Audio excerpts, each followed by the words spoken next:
Programme میں آپ کو خوش آمدید کہتے ہیں. میں اسد اللہ خان ہوں. آج 27ویں آئینی ترمیم قومی اسمبلی سے 2/3 اکثریت کے ساتھ منظور کر لی گئی. اس ترمیم کے حق میں 234 ووٹ پڑے اور اس کی مخالفت میں 4 ووٹ پڑے. پاکستان تحریک انصاف نے ووٹ کاسٹ نہیں کیا. یہ 4 ووٹ جو پڑے یہ JUI کے تھے. پاکستان تحریک انصاف نے فیصلہ کیا کہ وہ حق میں یا مخالفت میں ووٹ نہیں کریں گے. اب یہ 27ویں ترمیم پاس ہو گئی ہے، لیکن یہ مسودہ اس مسودے سے مختلف ہے جو سینٹ میں پاس ہوا تھا. اب کچھ نئی ترامیم ایڈ کی گئی ہیں اور یہ 27ویں ترمیم کا حتمی مسودہ مانا جا رہا ہے. اب اس کے بعد یہ دوبارہ سینٹ میں جائے گا اور یہی مسودہ سینٹ سے دوبارہ پاس کرایا جائے گا، کیونکہ سینٹ میں جو پہلے مسودہ پاس ہوا تھا اور اس میں فرق ہے. لیکن ظاہر ہے اس کے ساتھ ہی فوری طور پر یہ ذہن میں سوال پیدا ہوتا ہے کہ کیا اب وہ 64 کا نمبر حاصل ہو جائے گا، کیونکہ سینیٹر سیف اللہ ابڑو جنہوں نے ووٹ کاسٹ کرنے کے بعد استعفیٰ دے دیا تھا، تو کیا وہ سینٹ کے ممبر نہیں رہے ہیں؟ اور اگر نہیں رہے ہیں تو پھر 64واں ووٹ کس کا ہوگا؟ کیا چیئرمین سینٹ کا ہوگا یا پھر ایک اور سینیٹر کی ضرورت پڑے گی کہ وہ ووٹ کاسٹ کریں تو نمبر 64 ہو؟ تو اس حوالے سے حکومت اب کیا سوچ رہی ہے، یہ بھی ایک اہم سوال ہے. 27ویں ترمیم پاس ہوئی، لیکن ساتھ ہی 28ویں ترمیم کا بھی چرچا شروع ہو گیا ہے اور 28ویں ترمیم کے آنے کی خبریں شروع ہو گئی ہیں کہ 48 گھنٹے میں آ سکتی ہے. 48 گھنٹے میں کیوں آئے گی؟ اب اگر 48 گھنٹے میں آنا ہوتی تو یہ ابھی کیوں نہ آ جاتی 27ویں ترمیم کے ساتھ؟ کہا یہ بھی جا رہا ہے کہ جو چیزیں رہ گئی ہیں جیسے تعلیم اور آبادی کے مسائل یا NFC ایوارڈ یا 18ویں ترمیم میں کچھ چیزوں کو تبدیل کرنا، تو اس پر تو آج بلاول بھٹو صاحب نے کہہ دیا کہ کسی کا باپ بھی تبدیل نہیں کر سکتا، 18ویں ترمیم کو رول بیک نہیں کر سکتا، اس میں کوئی تبدیلی نہیں لا سکتا. تو ایسا لگتا ہے کہ پیپلز پارٹی کا موقف تو اس پر بڑا واضح ہے. شاید اتنی کلیئرٹی کے ساتھ انہوں نے یہ موقف اس لیے دیا ہے کہ 28ویں ترمیم کی باتیں آج ہی شروع ہو گئی ہیں اور یہ کوئی اور نہیں، خود رانا ثناء اللہ صاحب اور دیگر لوگ کر رہے ہیں کہ 27ویں کو چھوڑیں، وہ تو ہو گئی، 28ویں کی فکر کریں. تو کیا 28ویں ترمیم میں ایسی چیزیں ہیں جو پیپلز پارٹی کو قبول نہیں ہیں؟ تو یہ تمام وہ موضوعات ہیں جس پر آج کے پروگرام میں ہم گفتگو کرنے جا رہے ہیں. میرے ساتھ احمد اویس صاحب موجود ہیں، پاکستان تحریک انصاف کے سینئر رہنما ہیں. احمد اویس صاحب خوش آمدید کہتے ہیں اور آپ ہی سے شروع کرتا ہوں. کچھ ہی دیر میں ہمیں حافظ حمداللہ صاحب اور اختیار ولی صاحب جوائن کر رہے ہیں. احمد اویس صاحب، آج PTI نے ووٹ نہیں کیا. مخالفت میں ووٹ بھی ڈالا جا سکتا تھا، لیکن مخالفت میں بھی ووٹ نہ ڈالنے کا فیصلہ PTI نے کیا. کیوں؟ دیکھیے نا، وجہ بڑی واضح ہے کہ دیکھیے ہمارا تو کنسسٹنٹلی ایک شروع سے یہ بات ہے، اور جو بات صرف PTI نہیں کہتی ہے بلکہ فارم 47 کے بیس کے اوپر جب پارلیمنٹ بنی ہے، جس کی بنیاد پاکستان کے عوام نے ان کو الیکٹ نہیں کیا، تو وہ پریمبل ہی کی یہ پاکستان کے آئین کا جو پریمبل ہے یہ وہاں سے ہی اس کے خلاف یہ سلسلہ شروع ہو گیا. پریمبل یہ کہتا ہے کہ sovereignty lies with Allah to be exercised by the people of Pakistan through its chosen representatives. اب وہ chosen representative جو ہیں وہ تو ہیں نہیں، یہ تو ڈنڈے کے زور کے اوپر، طاقت کے زور کے اوپر آپ نے فارم بھرے اور آگے کہہ دیا جی یہ الیکٹ ہو گئے. تو اس لیے ان کو نہ عوام کا خیال ہے اور نہ ان کو اسٹیٹ آف پاکستان کا خیال ہے. ان کو خیال اس کا ہے کہ جس نے ان کو یہاں لا کے بٹھا دیا ہے. یہ آپ ذہن میں رکھیے. اسی وجہ سے ہر وہ کام ہوا جو وہ چاہتے ہیں. چلیں، آپ کا آرگومنٹ اگر مان لیا جائے احمد اویس صاحب، آپ یہ کہتے ہیں کہ جی یہ تو پارلیمنٹ ہے ہی نہیں کیونکہ یہ چوزن ریپرزنٹیٹیوز نہیں ہیں، تو ایسے صورت میں پھر آپ پارلیمنٹ کا، دیکھیے پارلیمنٹ کا حصہ تو آپ ہیں نا. اگر آپ سمجھتے ہیں یہ پارلیمنٹ ہی نہیں ہے تو پھر آپ اس کا حصہ کیوں ہیں؟ اور دوسری بات یہ کہ ریکارڈ میں تو اس پارلیمنٹ کی کاروائیاں ہمیشہ موجود رہیں گی. آپ نے اگر مخالفت میں ووٹ دیا ہوتا تو ہمیشہ آپ کا ریکارڈ میں، پارلیمنٹ کے ریکارڈ میں موجود رہتا کہ PTI نے اس کی مخالفت میں ووٹ دیا تھا، تو آپ ریکارڈ کا حصہ ہی بن جاتے. نہیں، وہ ہاں اب بھی ریکارڈ کا حصہ بنیں گے. ہسٹری بڑی کیئرلیسلی لکھی جاتی ہے. جب ہسٹورین ہسٹری لکھتا ہے تو وہ اس میں کسی کا وہاں پہ زور نہیں چلتا جو آج چل رہا ہے زور. اس لیے آپ ہسٹری کے اندر یا کوئی شخص گرو کرے گا یا دفن ہو جائے گا. جی، تو یہ معاملات جو ہیں یہ چلیں گے. کون سے جو ہے وہ سیاہ حاشیے سے لکھے جائیں گے اور کون سے معاملات جو ہیں وہ لیکن سر اس میں ایک اور چیز ہے نا. چلیے، یہ تو اب آپ کہہ رہے ہیں کہ ریکارڈ میں یہ نہیں آئے گا کہ ہم نے ووٹ دیا، ووٹ نہیں دیا یا مخالفت میں ووٹ دیا، لیکن ریکارڈ میں یہ آئے گا کہ ہم نے ووٹ نہیں دیا اور کیوں نہیں دیا، یہ ریکارڈ میں آ جائے گا. لیکن سر جیسے آپ کمیٹیوں سے بھی نکل آئے، تو اب آپ کے مخالفین ایک اعتراض یہ کر رہے ہیں کہ کیا ہی بہتر ہوتا کہ آپ اپنی انپٹ دیتے، تجاویز دیتے اور کہتے کہ جی امینڈمنٹ جو لا رہے ہیں اس میں چلیے ان دو پر تو ہمیں صریحاً اعتراض ہے، اس میں تو ہم کچھ آپ کی سپورٹ کر ہی نہیں سکتے، لیکن آپ اس کو یوں کر لیں، فلاں شک کو تبدیل کر لیں تو ہم آپ کے ساتھ ہو سکتے ہیں، یا ایک شک کو سپورٹ کرتے ہیں تو اس میں آپ کی ایک تحریری ریکمنڈیشن آپ کی آ جاتی ہے ان ترامیم میں، یہ ایک رائے دی جا رہی ہے۔ یہ آپ نے اچھی بات کی۔ دیکھیے میری بات سنیے، سوال یہ ہے کہ یہاں پر جو صورتحال ہمارے سامنے ہے، صورتحال بڑی عجیب و غریب ہے کہ آپ وہاں پہ آپ نے دیکھا کہ اصل مسودہ جو ہے وہ تو عین اس وقت آئے کھلا جب سینٹ کے اندر انہوں نے اس کی ووٹنگ کے لیے وہاں پہ تقریر کرنے کے اس نے لا منسٹر نے پڑھ کے سنایا۔ اس سے پہلے تو مفروضوں کے اوپر بات ہو رہی تھی، آپ بھی کر رہے تھے، دوسرے چینلز کے مدد ہو رہی تھی، کسی کے پاس اصل نہیں تھا، لیکن کمیٹی میں اس کے بعد ہی گیا نا سر، کمیٹی میں تو اس کے بعد ہی گیا۔ جی میں یہی تو کہہ رہا ہوں نا، وہ دیکھیے نا اتنی بڑی امینڈمنٹ آپ لا رہے ہیں اور وہ ایک کمیٹی بیٹھ رہی ہے، کمیٹی کے 1 گھنٹے کے بعد وہ سینٹ کے اندر ووٹنگ کے لیے چلا جاتا ہے اور پھر وہاں پہ اجلت کے اندر وہ چیزیں کچھ رہ جاتی ہیں تو نیشنل اسمبلی میں آ کے پتہ لگا کہ یہ تو غلط ہو گیا، اب دوبارہ سینٹ میں جائے گا۔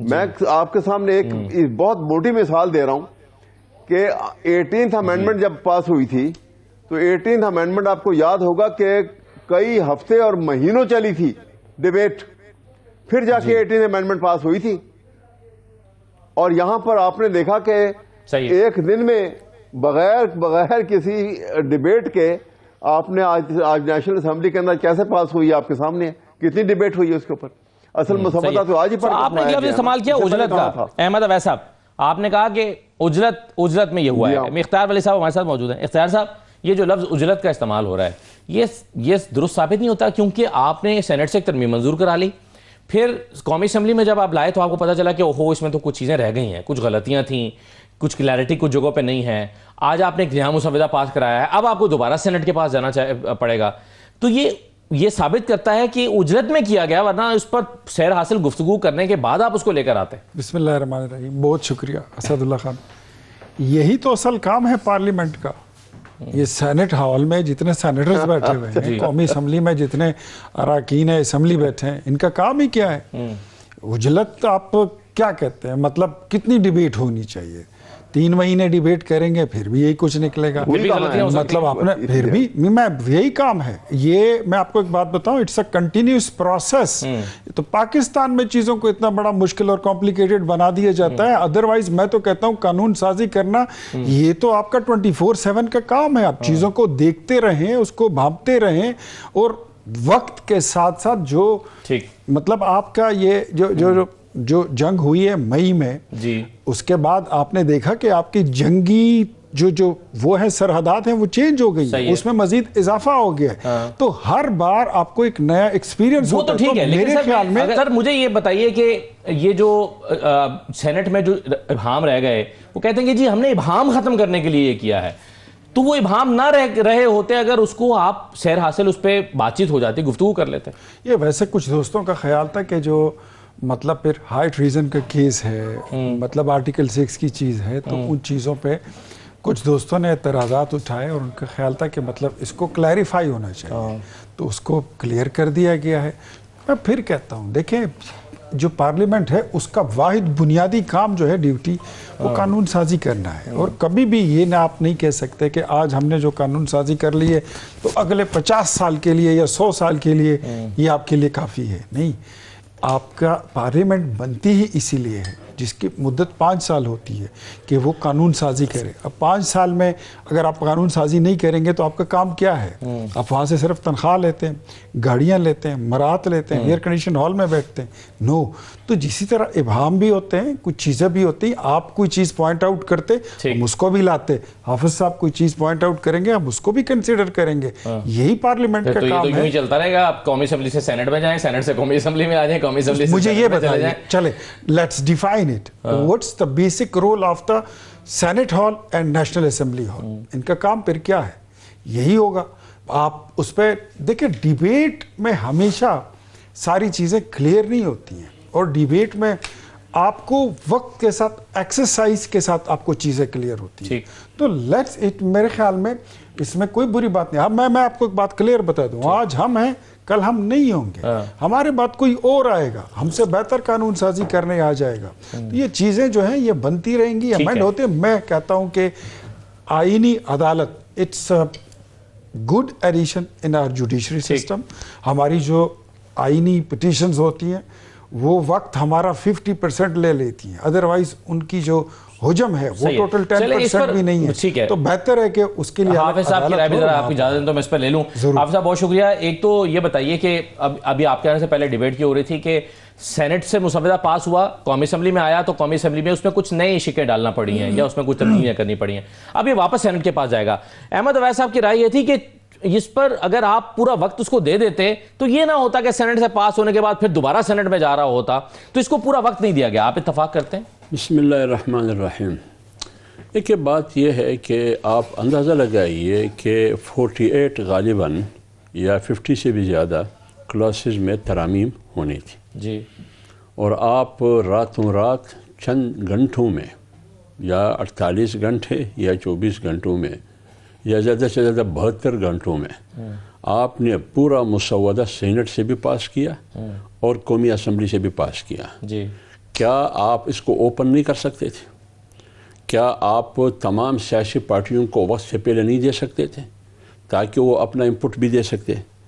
اسی وجہ سے یہ جو قومی اسمبلی جا کے پھر واپس سینٹ آ جاتے ہیں، اتنی تیزی میں اتنی جلدی میں تھے یہ لوگ کہ وہ بھول گئے کہ ہم نے کیا کرنا ہے اور کیا نہیں کرنا ہے، کہاں فل سٹاپ لگانا ہے، کہاں ہم نے کامہ لگانا ہے، یہ بھی ان کو پتہ نہیں تھا. بلکہ بہت بڑی بڑی چیزیں وہ بھول چکے تھے، جیسے کہ ان کے پیچھے کوئی دباؤ ہے، کوئی پریشر ہے کہ جلدی کرو جلدی کرو، آپ سست جا رہے ہیں، سلو جا رہے ہیں. کیوں سلو جا رہے ہیں؟ ان کے پاس بات نہیں بنتی تھی کہ ہم کیا جواب دیں. معلوم یہ تاثر یہ ہے. تو جب صورتحال یہ ہو پھر تو چیزیں بھول جاتی ہیں. پھر جب اس صورتحال کے ساتھ ساتھ خوف اور ڈر بھی ہو پھر تو اور بھول جاتی ہے. تو اس لیے میں کہہ رہا ہوں کہ جب اتنی جلدی اور اتنی تیزی میں. دوسری بات یہ ہے کہ یہ جو جتنی بھی ترامیم ہوئی ہے، جتنی، یہ اس نے اپنی مرضی سے نہیں کیا، مجبوری کے عالم میں کیا. کیونکہ یہ حکومت بالرضا نہیں ہے، یہ حکومت بالجبر ہے. 26ویں کے بارے میں بھی آپ کی یہی رائے ہے سر؟ دیکھیے 26ویں میں تو یہی تھا. آپ خود اندازہ لگائیے، خود وزیر قانون، آپ کلپ آپ اپنے ریسرچر کو بتا دیں، وہ دکھا دیں کہ وزیر قانون سے پوچھا جا رہا ہے کہ مسودہ، وہ کہتے ہیں مسودہ تو میرے پاس بھی نہیں ہے. اسی 27ویں ترمیم سے 2 ہفتے پہلے یا 3 ہفتے پہلے اسحاق ڈار سے پوچھا گیا، انہوں نے کہا ہم نے ابھی تک 26 کو ہضم نہیں کیا، اب 27 کی بات کرتے ہیں. بہت سے ٹاک شو میں میں اور اختیار ولی صاحب بیٹھے رہے، شریک رہے. آپ کو بھی یاد ہوگا بہت سے ٹاک شو میں میرا خیال اگست اور جون میں کہا کرتا تھا کہ 27ویں ترمیم آ رہی ہے. بالکل. لوگ مذاق اڑا رہے تھے کہ نہیں آ رہا ہے. حکومتی کوئی بھی نمائندہ، کوئی بھی ترجمان، کوئی ریپریزنٹیٹیو نے ایکسیپٹ نہیں کہا کہ نہیں یہ بس مذاق ہے، ہوائی باتیں یہ کر رہے ہیں. اس لیے وہ یہ کہہ رہے تھے کہ ان کو پتہ ہی نہیں تھا کہ کہاں تیار ہو رہا ہے 27ویں آئینی ترمیم. یہی صورتحال 26ویں آئینی ترمیم کی تھی. یہ تو جمعیت علماء اسلام کی ایفرٹ تھی. جیسے کہ آج جمعیت علماء اسلام نے قومی اسمبلی میں تاریخ رقم کی اس آئینی ترمیم کے خلاف انہوں نے ووٹ کیا. ٹھیک. اس وقت بھی 26ویں آئینی ترمیم میں جمعیت علماء اسلام مولانا فضل الرحمان صاحب کھڑے ہوئے کہ مسودہ پہلے لے کے آؤ. جب مسودہ لایا تو 56 کلاسز میں وہ ترمیم چاہتے تھے. صحیح. لیکن اس کو محدود ڈسکشن ہوئی اور اس پر. لیکن حافظ صاحب اس میں فرق کیا ہے کہ اس وقت مولانا فضل الرحمان صاحب سے بہت کنسلٹیشن ہوئی 26ویں میں، 27ویں میں بالکل نہیں ہوئی. تو 26ویں اور 27ویں میں کیا فرق ہے؟ اس لیے نہیں ہوئی. اس وقت مولانا ان کی ضرورت تھی، جمعیت علماء اسلام ان کی ضرورت تھی. اگر آپ سیاست ضرورت کی بنیاد پر کرتے ہیں، ترجیحات کی بنیاد پر نہیں کرتے ہیں، قومی سیاسی قیادت کو اہمیت نہیں دیتے ہیں، جب ضرورت پڑے گی تو اہمیت دیں گے، نہیں پڑے گی تو اہمیت نہیں دیں گے، ان کی رائے کو، ان کی ویژن کو. اس وقت آپ کے پاس نمبرز کم تھے، اس لیے آپ ایک ہی ہفتے میں 10 بار آئے. اور یہ نمبر کیسے پورے ہوئے سر؟ اس دفعہ آپ کے نمبر پورے ہو گئے. کیسے؟ وہ بھی خیرات میں. وہ پورے ہو گئے، ہمیں بھی کچھ حصہ ملا. یہی میں آپ سے پوچھنا چاہ رہا ہوں نا سر، آپ کے وکلاء نے اس کی وکالت کی کہ یہ باقی جماعتوں میں بانٹ دیں. سر کامران مرتضیٰ صاحب نے، میں گواہ ہوں اس بات. میں عرض کر لوں. ہم صرف الیکشن کمیشن میں گئے اس کے بعد پشاور ہائی کورٹ نے جو فیصلہ دیا، اس کے بعد سپریم کورٹ نے جو فیصلہ دیا، پھر سپریم کورٹ کے بعد جو دوسرا فیصلہ آیا نظر ثانی کیس میں، کسی بھی کیس میں ہم فریق نہیں رہے. ہم نے ہمیشہ یہ کہا کہ جب سپریم کورٹ نے فیصلہ کیا لہٰذا ہم کچھ نہیں کر سکتے. مجبوری ہے ہمیں دے دی گئی ہے زبردستی. تو آپ کے خیال میں پھر کس کو جانا؟ آپ الیکشن کمیشن جو بنیادی فورم تھا وہاں پر کامران مرتضیٰ صاحب کھڑے ہوئے، انہوں نے کہا کہ یہ تمام جماعتیں وہ بانٹ دینا چاہیے. اس کی بات آپ کا یہ موقف رہا نا. دیکھیں وہ بات میں کر رہا ہوں، وہ ٹھیک ہے. نکاح بالجبر وہ کہہ رہے ہیں. میں کب انکار کر رہا ہوں؟ کوئی جبر میں اگر جبر ہوتا تو سینٹ میں ہم ووٹ کرتے. میں آ رہا ہوں. سینٹ میں ہم ووٹ کرتے. اگر جبر ہوتا تو قومی اسمبلی میں ہم ووٹ کرتے. یہ جو اتنے 234 اور 237 اکٹھے ہو کے سب حاضر ہو گئے، کس کے خلاف؟ 73 کے آئین کے خلاف. لیکن حافظ صاحب آج یہ آپ سے آپ کے ذہن میں خیال آتا ہے کہ اگر ہم نے یہ مخصوص نشستوں والے معاملے پر، جس کو آپ کہہ رہے ہیں کہ خیرات کی سیٹیں تھیں، اگر اس پر آپ نے مختلف موقف اختیار کیا ہوتا تو آج آپ کے ساتھ یہ نہ ہوتا کہ آپ اتنے ارریلیونٹ ہو گئے کہ آپ سے کوئی مشورہ کرنے نہیں آ رہا؟ کوئی بات نہیں ہے، ہمیں کوئی دکھ نہیں ہے، ہمیں کوئی افسوس نہیں ہے، ہمیں ان کے رویے پر افسوس نہیں ہے، کیونکہ ہم پی ڈی ایم میں تھے، ہمارے ساتھ اس وقت بھی اسی قسم کا اس کے بعد رویہ ہوا اور بار بار ہوا ہے. لیکن ہم پھر بھی جمہوریت اور آئین کے لیے ہمیشہ ہم نے ساتھ دیا ہے. اور انشاءاللہ یہ آپ کا شو یاد رکھے، ایک دن ایسا آئے گا کہ یہ پھر مولانا صاحب کے پاس آئیں گے کہ مولانا صاحب اسی طرح کی تحریک چلانی ہے جس طرح پی ڈی ایم کی تحریک ہم نے چلائی. مجھے یاد ہے میں پی ڈی ایم کا سپوکس مین تھا کہ وہاں ان کی صورتحال کیا تھی، ان پارٹیوں کی، ان بڑی بڑی پارٹیوں کی صورتحال تھی.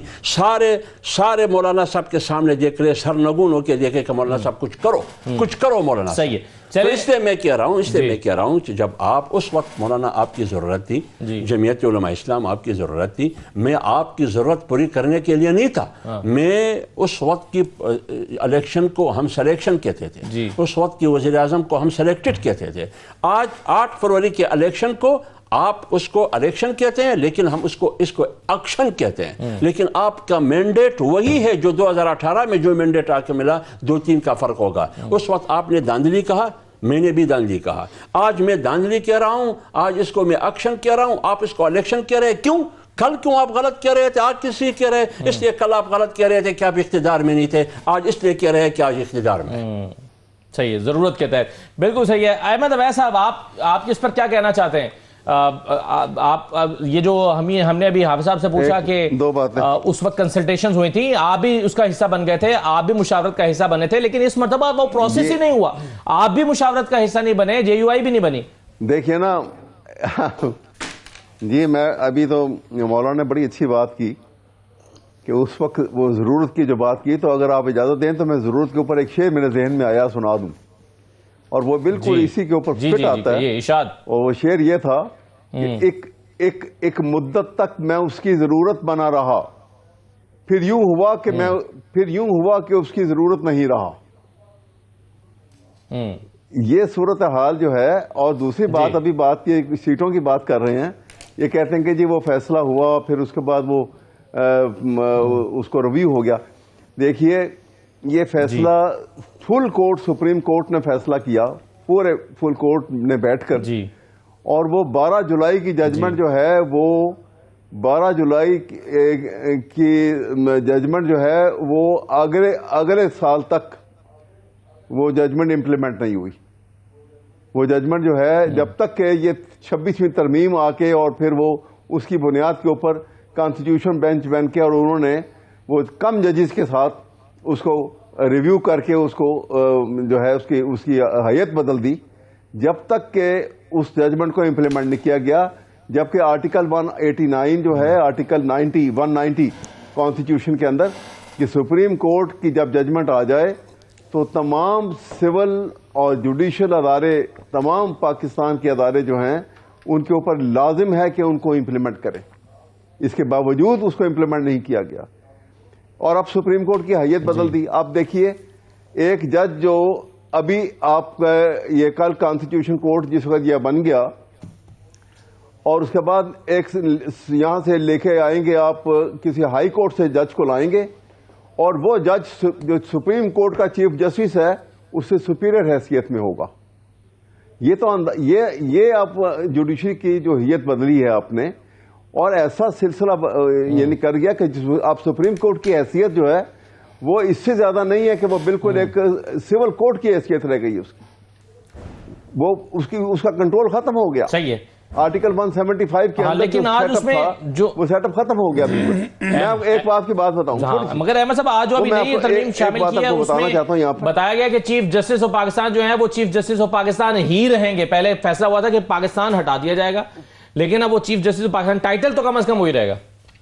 جی ہاں، وہ اب یہ کہہ رہے ہیں نا یہ، لیکن ساتھ ہی ساتھ وہ یہ کہہ رہے ہیں کہ یہ جس وقت ریٹائر ہو جائیں گے تو پھر ان دونوں میں سے چیف جسٹس جو ہے دونوں کورٹوں میں سے الگ بنے گا، ایک ایسی ایملگمیشن بنے گی. پھر میں یہ آپ کو بات کہنا چاہ رہا ہوں کہ یہ جو صورتحال پیدا ہو رہی ہے، اگر آپ نے کرنا تھا، چلیں کانسٹیٹیوشن کورٹ کی بات کریں، مولانا کا تو موقف بڑا کلیئر تھا کہ جب اتنا زور لگا کے آپ نے بینچ کی بات ایگری کر لی اور کنسنسس سے بینچ بن گیا، تو پھر آپ ایک سال گزرا ہے اور اس کے بعد آپ دوبارہ تبدیلی کے اوپر آ گئے ہیں، تو وہ مخالفت کر رہے ہیں اس کی. اب دوسری طرف آپ اس کا جواب وہ یہ دے رہے ہیں نا، وہ کہتے ہیں کہ جی آئینی بینچ کا جو کانسیپٹ تھا. ایک بات احمد جی کہیے میں یہی بتانے لگا ہوں. دیکھیے پہلے ایسے تھا کہ سپریم کورٹ تھا، ہائی کورٹ تھا، اس کے بعد جب حدود کے لا آ گیا تو انہوں نے فیڈرل شریعت کورٹ بنا دیا.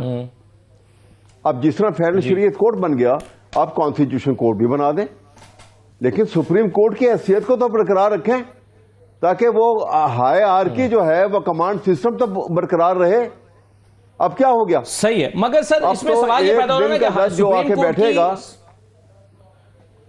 جی سپریم کورٹ کی حیت یا حیثیت میں کیسے کمی واقع ہو رہی ہے اس ترمیم سے؟ یہ ایک سوال ہے نا سر. میں اگر آپ اجازت ختم ہو گئی نا، دیکھیے نا اختیار صاحب میں آپ کو بتاؤں سر، یہ اس سے آپ کا آرگومنٹ لیتا ہوں میں ایک چھوٹے سے بریک کے بعد. مجھے بریک لینا، بریک کے بعد واپس آ کے اختیار صاحب سے بھی رائے لے لیتے ہیں، آپ سے بھی، اور باقی حافظ صاحب بھی یہاں پہ بیٹھے ہیں کہ کیسے سپریم کورٹ پہ فرق پڑ رہا ہے. سپریم کورٹ کو صرف یہ تخصیص ہوئی ہے نا کہ جو آئینی مقدمات ہیں وہ آئینی بینچ کے پاس جائیں گے، لیکن اس سے کیا سپریم کورٹ بے حیثیت ہو گئی ہے؟ یہ کیسے آپ سمجھ رہے ہیں؟ ایک چھوٹے سے بریک کے بعد واپس آتے ہیں.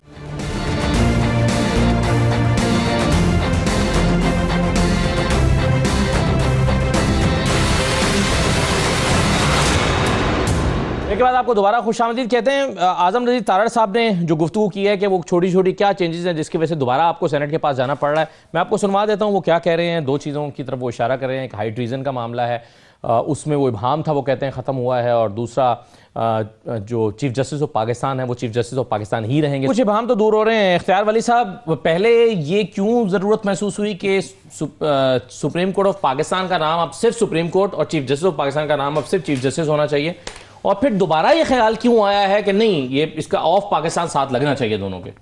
دیکھیں، ایک تو میں آپ کو بات بتاتا ہوں، یہ جو حکومت ہوتی ہے نا، حکومت اور اپوزیشن یہ دونوں مل کے پارلیمنٹ بناتے ہیں. مجھے یہ بتائیے، ڈیبیٹ کی آپ اس سے پہلے بات کر رہے تھے، احمد اویس صاحب کی جماعت نے وہاں پہ کیا کردار ادا کیا؟ تقریریں تو سب نے کی، کوئی تجویز کسی نے پیش کی؟ کسی نے کوئی تجویز پیش کی؟ نو. جے یو آئی کے ساتھ ہی بیٹھے ہیں، انہوں نے کوئی تجویز پیش کی؟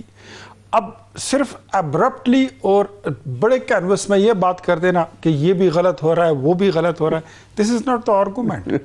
وہ تو کہتے ہیں کہ آپ کا رائٹ ہی نہیں ہے قانون سازی کا کیونکہ آپ پارلیمنٹ نہیں ہے، مطلب یہ ان کا پہلا آرگومنٹ یہ تھا آج کا. میرے خیال میں اس کو ریپیٹ بھی آپ کو کرنے کی ضرورت ہی نہیں ہے. ہاں، بیکاز یہ ان کا رائٹ ہی نہیں بنتا. جو 2018 میں یہ لوگ حکومت میں آئے تھے، 52 منٹ میں 52 بل یہ پاس کر گئے تھے. کوئی یاد ہے ان کو؟ کوئی یاد ہے ان کو؟ ہمیں تو یاد ہے. تو ہمیں تو سکھانے کی ضرورت ہی نہیں ہے. ہم نے آپ کو اتنا ہی کہا. میں آپ کو سیدھی بل بات پاس کرنا اور بات ہے، کانسٹیٹیوشن امینڈمنٹ اور چیز ہے.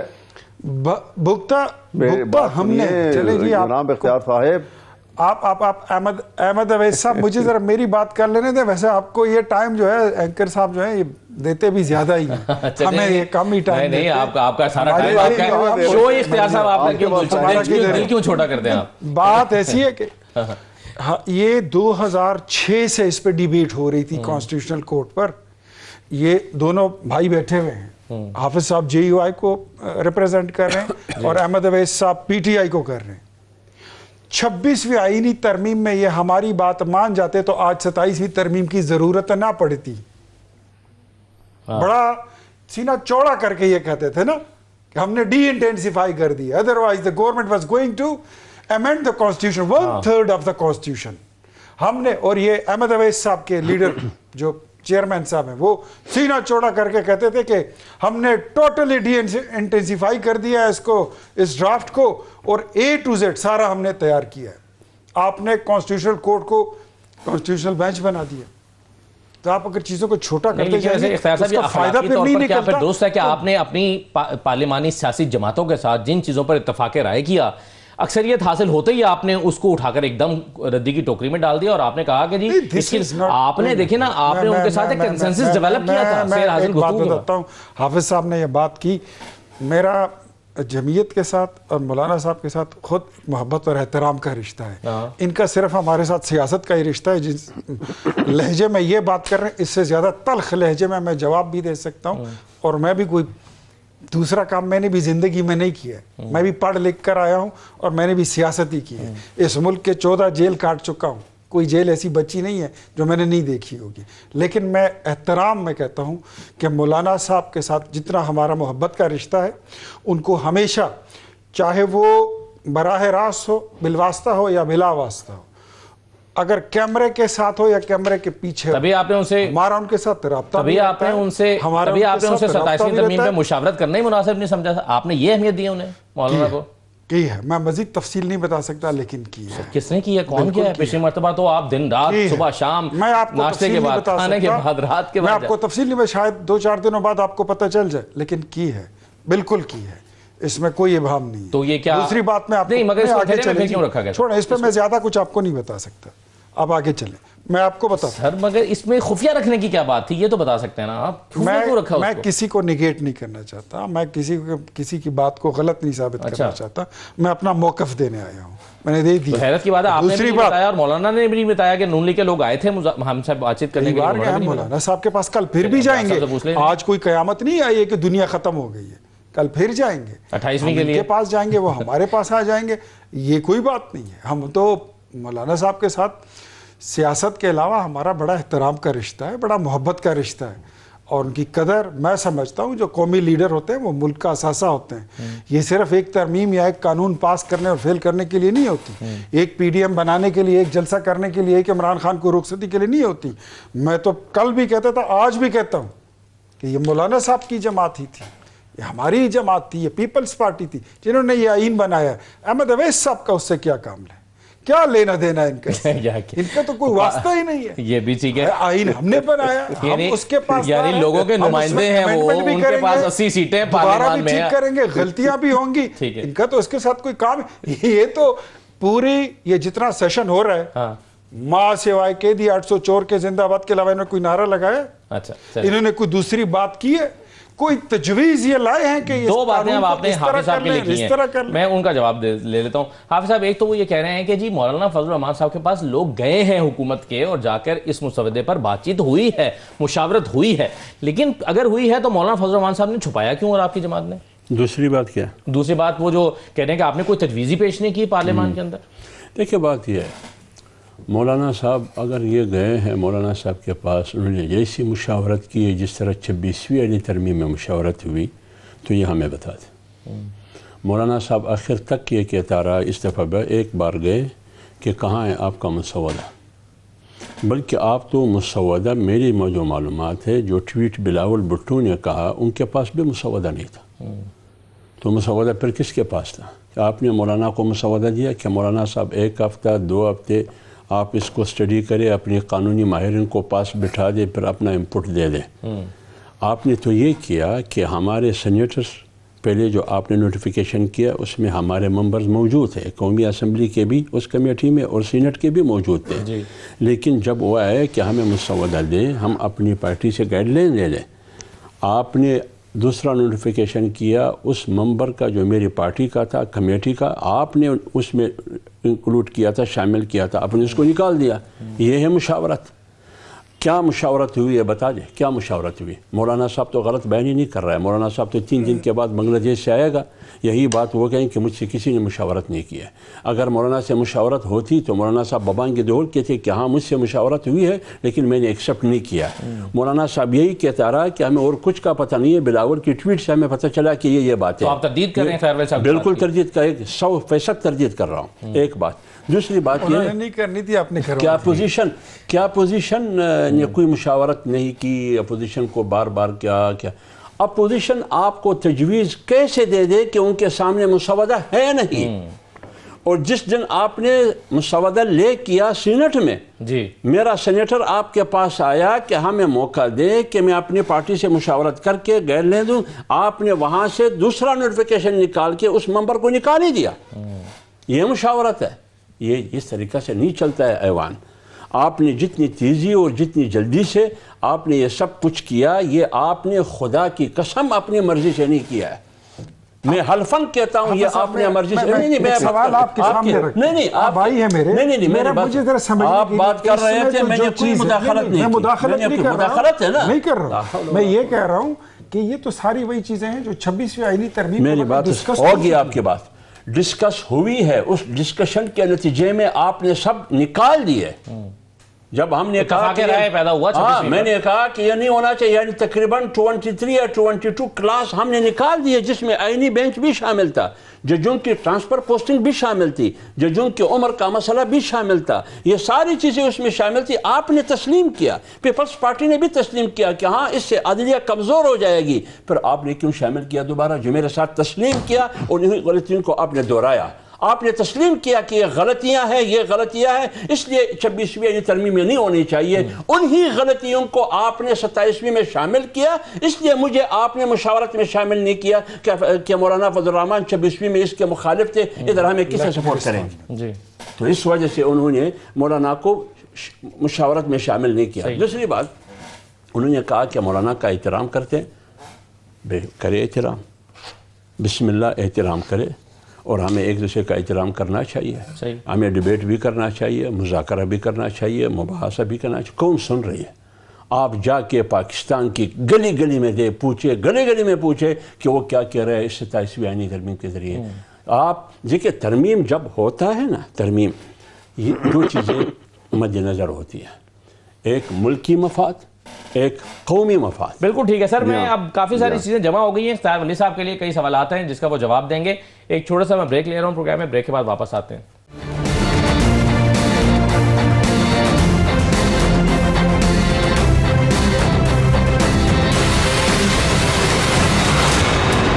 اس کے بعد آپ کو خوش آمدید کہتے ہیں۔ 27ویں ترمیم پر تو بہت بحث ہو رہی ہے، 28ویں کا ذکر شروع ہو گیا ہے، اور 28ویں میں مبینہ طور پر وہ 18ویں ترمیم میں سے کچھ چیزوں کو تبدیل کرنے کی بات ہے، تو اس پر پہلے ہی آج بلاول صاحب نے کہہ دیا ہے کہ کسی کا باپ نہیں کر سکتا۔ لیکن یہ تو وہ مسودہ جو انیشلی بلاول صاحب سے اس کا کانٹینٹ شیئر کیا گیا تھا، اس پر تو انہوں نے آپ کو دے دیا جواب، تو وہ تو نہیں ہو سکتا۔ اب 28ویں ترمیم اب کیا آ رہی ہے، ایک تو اس کا جواب دیجیے گا۔ دوسرا جو حافظ صاحب نے کہا ہے، انہوں نے کہا کہ آپ ہم سے شکایت کر رہے ہیں کہ ہم نے اپنی تجاویز نہیں دی، آپ ہمیں مسودہ دیتے تو ہم اس کو پڑھ کر اپنی تجاویز دیتے نا، مسودہ آپ نے دیا نہیں ہے، تجاویز آپ ہوا میں مانگ رہے ہیں، اس کا جواب دیجئے۔ اچھا، ایک تو مسودہ کہیں یا ڈسکشن کہیں، مولانا صاحب آن بورڈ تھے، یہ حافظ صاحب کے علم میں یہ بات نہ ہو تو نہیں ہوگی، لیکن یہ ان کو بعد میں پتہ چل جائے گا، شاید یہ ان کی اعلیٰ قیادت کو پتہ ہے۔ آن بورڈ تھے آپ کی پارٹی کی، دوسرا میں آپ کی پارٹی اور وہ میں دوسری دونوں جماعتوں کی میں نے بات سنی، آپ کا آخری اگر وہ آن بورڈ تھے، کیا 27ویں ترمیم میں جو کچھ آپ کر رہے ہیں اس پر انہوں نے ہاں کیا؟ بتائیں۔ میں نے آپ کو یہی کہا کہ باقی بات اس پہ بعد میں کر لیں گے، لیکن اتنی بات میں نے بتا دی کہ کون سا کوئی خدا نہ خاصا کوئی ایڈمی راز فاش ہو رہے ہیں، اس میں بتائیں نا، یہ تو سیاسی ڈسکشن ہے۔ اب میں بتاتا ہوں، اس میں راز رکھنے کی بہت ساری ہیں، میں اس کو ریسپونڈ کرنا چاہتا ہوں، میری کچھ ذمہ داری بھی بنتی ہے میرے بھائی، اب ویسے بھی ہمارا ٹائم جو ہے وہ کاٹ اب جو سب سے اہم بات تھی وہ آپ سن لیجیے، ریسپونڈ نہیں کر رہے نا، اہم بات جو میں نے لکھی ہے میرے نزدیک میں اس کو ریسپونڈ کروں گا۔ دو جماعتیں ہیں، حافظ صاحب JUI اور احمد اویس بھائی PTI۔ احمد اویس صاحب کی جب حکومت ختم ہوئی PTI کی، تو ان کے لیڈر نے جاتے جاتے جنرل قمر جاوید باجوہ کو تاحیات آرمی چیف لگانے کے لیے پہلے ایکسٹینشن کی آفر کی، وہ نہیں مانے، چیزیں ہاتھ سے سلپ ہو رہی تھی نا، پھر اس کے بعد کہا کہ آپ تاحیات ہماری طرف سے جب تک زندہ ہیں آپ آرمی چیف، ریفرنس۔ اور یہ تو خدا کے لیے یہ کہاں لکھا ہوا ہے؟ ایسے نہ کریں اگر صاحب، ایسے نہ چھوڑیں، ریفرنس دینا، ہماری بات کر رہے ہیں آپ۔ میں اس کی کوئی ریالٹی نہیں ہے کہیں پر. باجوہ صاحب نے خود کہا یہ نہیں چھوڑے جی، یہ ایسی بات ہے نہیں. اب کے لیڈر بڑی بڑی چیزوں سے وہ منکر ہو جاتے تھے، لیکن یہ چیز ریکارڈ ہے. نہیں منکر نہیں، آپ بتا دیں کہیں پہ آپ اس کوئی سے سنا دیں زبانی بھی یہ بات کہیں کی ہو. آپ کی جماعت اور آپ کی لیڈرشپ جو تھی تو آرمی چیف کو قوم کا باپ کہتی تھی، اتنا بڑا درجہ دیتے تھے. ہم نے تو صرف نہیں غلط بات. اتنے کیا پرابلم ہو رہی ہے. صاحب نے کہا تھا، میں ایک بات آپ کو اور بتا دوں، صاحب نے ایوب خان کو باپ کہا تھا. سن لیجئے جی، ذرا سن لیجئے. بھٹو صاحب نے کہا تھا صرف. ٹھیک ہے، وہ ڈیڈی کہا تھا. ڈیڈی ذرا آپ کراس کر نہیں رہے ہیں سر. چلیں، پرویز مشرف کے دور آمریت میں 2002 کی اسمبلی میں ان کو وردی میں لیگل فریم ورک آرڈر کس نے پاس کرایا تھا؟ اس میں اس وقت مولانا صاحب کی جماعت شامل تھی. بسد ادب بسد احترام حافظ صاحب نے بڑی بوچھاڑ کر دی. اب مجھے تھوڑا سا، میں یہاں پہ بیٹھ کے میں اپنی جماعت کو میں ڈیفینڈ بھی کروں گا اور اپنا موقف بھی دوں گا. ایک صدر جو غیر آئینی صدر تھا، آرمی چیف تھا، وردی میں رہتے ہوئے پاکستان کے آئین میں ترمیم کر سکتا ہے. یہ JUI نے کیا تھا، ساتھ میں ان کی دوسرے ساتھی بھی شامل تھے.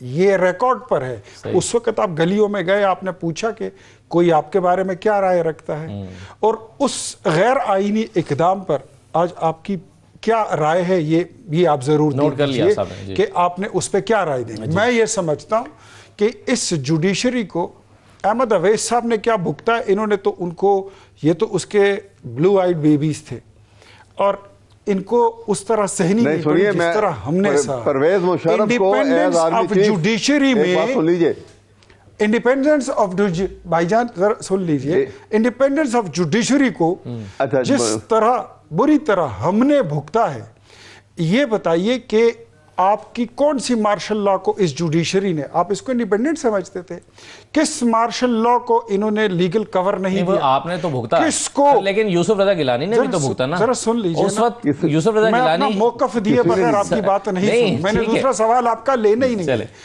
اگر میں بات کروں پرویز مشرف کی، میں جاؤں جنرل ضیاء الحق کی بات کروں کہ ان کے تمام غیر قانونی اقدامات کو اسی جوڈیشری نے، جس کو آپ انڈیپینڈنٹ جوڈیشری کہتے ہیں، اسی نے لیگل بیکنگ دی تھی. یہ پرویز مشرف کے جتنے، مطلب ایک ٹائم دیا گیا تھا کہ آپ اتنے عرصے کے لیے کانسٹیٹیوشن سسپینڈ ہے، اور آپ اپنی مرضی سے اس کو لتاڑیں پلٹاڑیں، جو مرضی ہے کریں، اس کے ساتھ آپ کی مرضی ہے مغرب پہ لے جائیں. آپ ہی تھے. جی سر، میں آتا ہوں. آپ نے اس کو اب سر وقت رہ گیا کم، اجازت دیجیے گا حافظ صاحب کے پاس پہلے چلا جاؤں. اس کے بعد پھر ثاقب نثار کو ہم بک چکے. ایک جواب میرے سے احمد اویس صاحب، اب آپ میرے سوال تو لے نہیں رہے نا. عمر عطا بندیال صاحب، افتخار میں کو یوسف رضا گیلانی نے بھگتا، کالا کوٹ پہن کے نواز شریف صاحب گئے تھے. سر کالا کوٹ پہننا کوئی جرم ہے؟ نہیں جرم ہے. آپ نے ان کو نااہل کروانے کے لیے آپ کا رول تھا نا. نہیں تھا. نہیں، آپ اپنی مرضی سے. چلیں دو سینٹر. اچھا حافظ صاحب چلیں اس کا جواب دیں. LFO کی بات کر رہے تھے. میں عرض کروں. جی میں احمد صاحب آتا ہوں آپ کے پاس. اگر مشرف، میں بھی کہتا ہوں کہ وہ ڈکٹیٹر تھا، وہ امیر تھا. وہ ڈکٹیٹر تھا، وہ امیر تھا، ڈکٹیٹر تھا، وہ امیر تھا. لیکن اس حلف برداری کی تقریب میں مشرف ایز اے صدر ان کی وزراء لین میں کھڑے تھے. آپ نکالے وہ کلپ. کیوں گئے آپ لوگ؟ جب وہ حلف آپ دے رہا تھا، آپ کو ایک بات لین میں کھڑے تھے. ایک بات. استعفیٰ بھی دیا. دوسری بات یہ، جہاں تک کہ 17ویں ترمیم LFO کی بات کرتے ہیں، اس شرط پر ہم نے اجازت دی کہ 2004 30 دسمبر تک آپ اردو اتار دیں گے. انہوں نے قوم کو خطاب کرتے ہوئے کہا کہ میں نے MMA سے یہ کمٹ کیا ہے کہ میں 30 دسمبر 2004 کو اردو اتاروں گا. 2 عہدے آپ نہیں رکھ سکتے، یا چیف آف آرمی اسٹاف یا صدر پاکستان. یہ وعدہ کیا گیا، اور اس کو ہم نے صرف 30 دسمبر تک کا ٹائم دیا. لیکن جب 30 دسمبر کے بعد انہوں نے وہ وعدہ پورا نہیں کیا، ہم احتجاج پر تھے، ہم اپوزیشن میں تھے. ایک بات. دوسری بات یہ ہے کہ جب 17ویں ترمیم کا فرض کرے ہم نے غلطی کی، تو 18ویں ترمیم کے ذریعے اس کا ازالہ ہم نے کیا. پورا LFO ہم نے اڑا دیا. لیکن آپ تو غلطی پر دلائل دے رہے ہیں. آپ تو غلطی پر دلائل دے رہے ہیں. بالکل صحیح ہے. جی لاسٹ منٹ ہے احمد اویس صاحب، کہیے آپ کیا کہہ رہے ہیں. سر میں ایک بات کہہ رہا ہوں. پہلی بات تو یہ دیکھیے، Pervez Musharraf as army chief, اس کو لاہور ہائی کورٹ بار ایسوسی ایشن کا میں پریزیڈنٹ تھا، ہم نے برملا کہہ دیا کہ سپریم کورٹ نے اس کو لیجیٹیمیسی دیے, وی ڈونٹ گیو ہم, اور اس کا ٹرائل کریں گے, اور آرٹیکل 6 کے اندر جیسے کرومبل کو سزا ہوئی تھی اس طرح سزا تجویز کی اس کے لیے. کیا 2004 کی بات بتا رہا ہوں آپ کو. پوچھے نظر سوال اور کریں. اس کے بعد جی. ہوا نا, فیصلہ بھی آیا. وہ کہہ رہے ہیں وقار سیٹھ کے ساتھ پھر کیا کیا؟ اور دوسری بات, وقار سیٹھ نے سزا سنا دی, آپ نے اس اور کے ساتھ دوسری کیا بات کیا؟ آپ یہ کر رہے ہیں. ہاں جی, کس نے؟ وقار سیٹھ نے اس کو سزا سنا دی, آپ نے اس کے ساتھ کیا کیا؟ وقار سیٹھ نے اس کو سزا سنا دی, میں سنائی, سزا سنائی اس کو. وہ تو بلکہ ہم نے تو کچھ نہیں کیا اس کے ساتھ. وہ تو وقار شیخ صاحب تو بیمار ہو گئے, اور بیمار ہونے اس کے بعد ان کی وہاں یہ زندگی موت تو اللہ کے ہاتھ میں ہے. لیکن میں بتا رہا ہوں کہ میں اپنی ذات بتا رہا ہوں, یہاں تک کہ آئی نیور ایکسپٹڈ ہم. اور دوسری بات یہ ہے کہ یہ جو تھے آپ کے نواز شریف صاحب جو تھے, یہ تو معافی نامہ لے کے 10 سال کے لیے باہر چلے گئے تھے. عمران خان جو ہے یہ کام کرتا تو معافی نامے میں کوئی معافی نامے کا لفظ اگر آپ کے پاس ہے تو میں آپ کو چیلنج کرتا ہوں احمد اویس صاحب کے کہیں پہ اگر معافی لکھی ہوئی ہے تو مجھے دکھا دیجئے, میں کل سے آپ کو میں ٹی وی پہ دکھائی نہیں دی. آئی بیٹ. چلیے نامے کا لفظ نہیں تھا, اس میں تھا کہ 10 سال تک وہ سیاست سے دور رہیں گے. تو نہ کریں نا, آپ اپنی مرضی کے غلط الفاظ نہ ڈالیں. چلیے جی, بہت شکریہ تمام مہمانوں کا پروگرام میں شرکت کرنے کے لیے. اس پر بحث جاری رہے گی. اجازت دیجیے, اللہ حافظ.